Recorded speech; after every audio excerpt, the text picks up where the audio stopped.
most of them are second homes, but 2,000 homes in that community.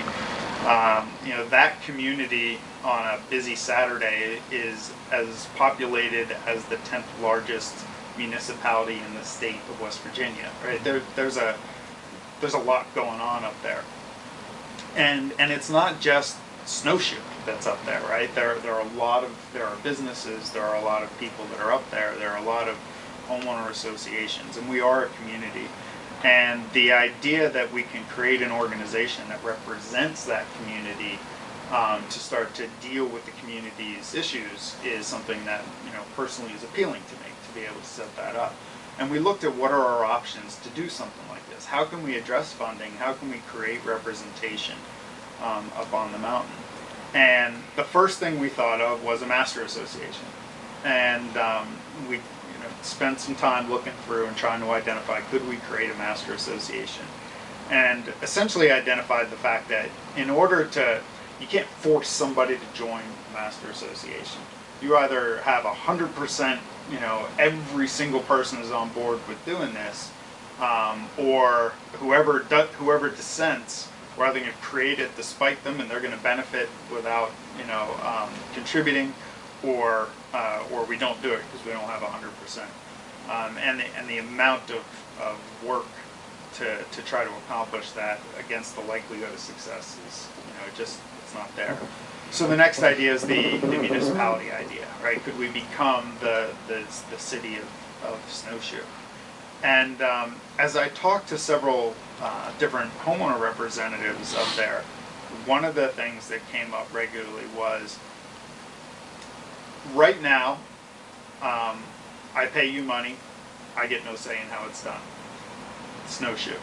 If we create a municipality, I create that municipality, or I contribute to that municipality, I have no say in how they do things. I know Snowshoe. I know what Snowshoe wants to achieve. I don't know who's going to be running that municipality, other than it's going to be, picked from a group of about, we think there may be about 100 people living, up there at the most. And they may not have my interests in mind. Can't this be done in a way that could represent the stakeholders, not based on residents, but based on ownership in the community?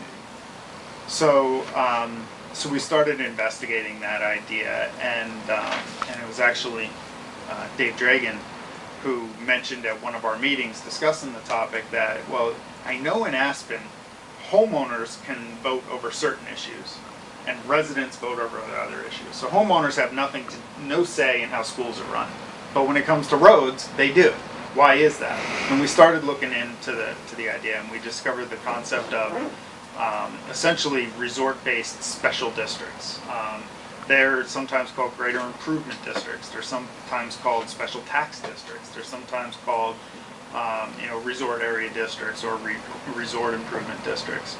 And these are set up with boards that have resort representatives, business representatives, residential property representatives, developer representatives. Sometimes it's separate lodging they're different depending on, they're all kind of created fairly unique to the need. So that's what we decided to pursue. We spent last year first working together with a group of representatives from various HOAs, trying to come up with what should the Snowshoe Resort Area District look like. If we wanted to be able to have one, what would it need to have? And then we created legislation based on those ideas and presented that legislation to the state of West Virginia, so that the concept of the resort area district would actually be even constitutionally allowed in the state, because it doesn't exist anywhere in West Virginia. So so now we have what is the allowance or the legislation in place that allows to have a public corporation, not a political subdivision, but a public corporation that would be allowed to run community services. And the legislation was actually very closely written to mountaintop assessment language of things like public safety, fire protection, roads, common area grounds, and other services for the benefit of the community.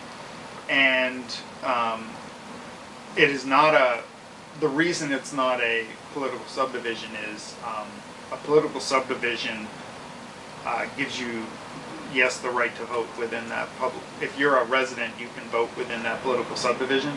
But how do you define, how could you set it up so that somebody could vote in this political subdivision for this particular election, but then on county, state, or national elections, they vote somewhere else, right? So you can't, you've got to be a resident of a political subdivision. So it became a public corporation. And this public corporation is created by the county as the result of a petition being presented by owners, property owners within the proposed district, bringing a full and complete petition to the county reviewing that, holding public meetings. Notices for those meetings are financially supported by the petitioner. The petitioner in this case is Snowshoe. There was a lot of discussion over what should be required for a petition. Should it require more than just Snowshoe to do it?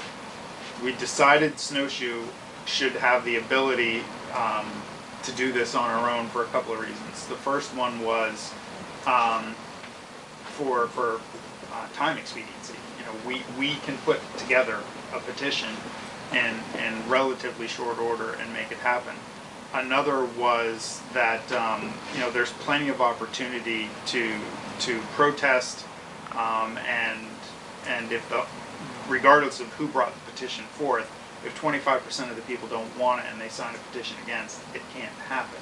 Another was there will be costs involved in this, and you know, it's a lot easier. Snowshoe's willing, and it's a lot easier for Snowshoe to bear the costs of creating this petition and of supporting the types of things like public notice and whatnot that have to go out. So so we would pay for public notice being sent out to potential members. We provide the county with a list for the county, obviously, to review for accuracy of all the stakeholders. That's what we're going through now. It's been a very enlightening exercise to literally go through and identify every piece of parcel on that mountain and know who owns that and different things like that. I think I know as much as our assessor does about the different parcels on the mountain at this point in time. So after the legislation was passed, and since, well, I should say even before, as we introduced the legislation, we also began a much broader communication outreach with all of the different property owners up on the mountain. That's when I first started mentioning the idea to you, the commissioners, and letting you know that this was going on, and sort of trying to get two-way communication going. Held several meetings, have attended several property owner association meetings, have been in open communication through phone and email and through the website. Presented all that information, those ways to see that information to you guys. And I would say, in my opinion, largely, there is significant, overwhelming, I would say, support for the idea. I don't think, very, very few people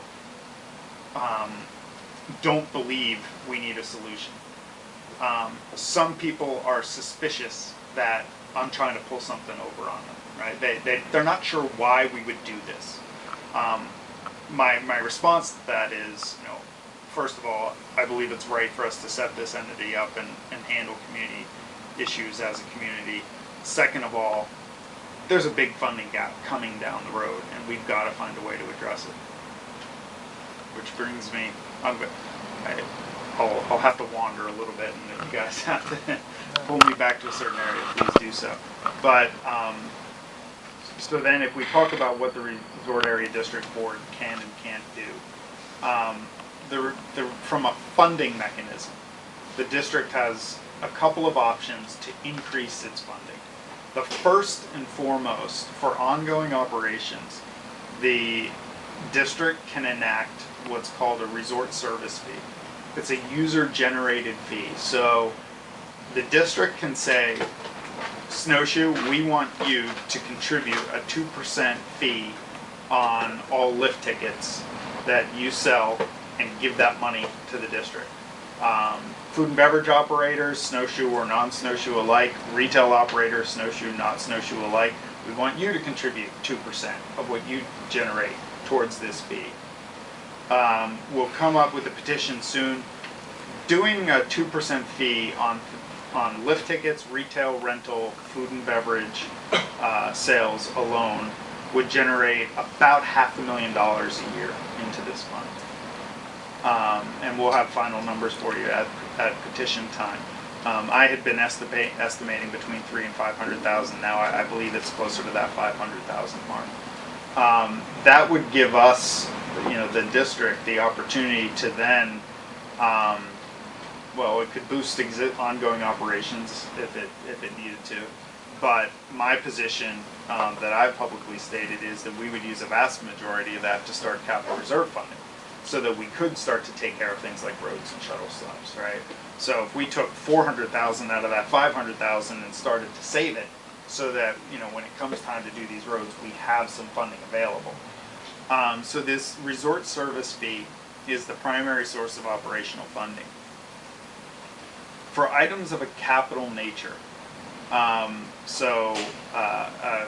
rebuilding a shuttle stop, repaving an entire road, just large capital projects, the same types of things that well, I guess, I don't know if the county owns roads, but if the county owned roads, right, yeah. So, if you were going to go out and repave that road, you would identify the costs, put it out to bid, and all those things would happen, and the district can do those same things. The district has the ability to, A, obviously take advantage of reserve funding that it's established, which currently underfunding levels can't be established. B, it could borrow or bond to build those roads. Or C, it could also place a one-time special assessment against the property owners who benefit from that project to complete the project. That assessment or any borrowing would have to be brought out in public meetings, would have to be presented. The concept that the district comes up with would have to be presented to the stakeholders, and they would again have an opportunity to object by petition to that concept.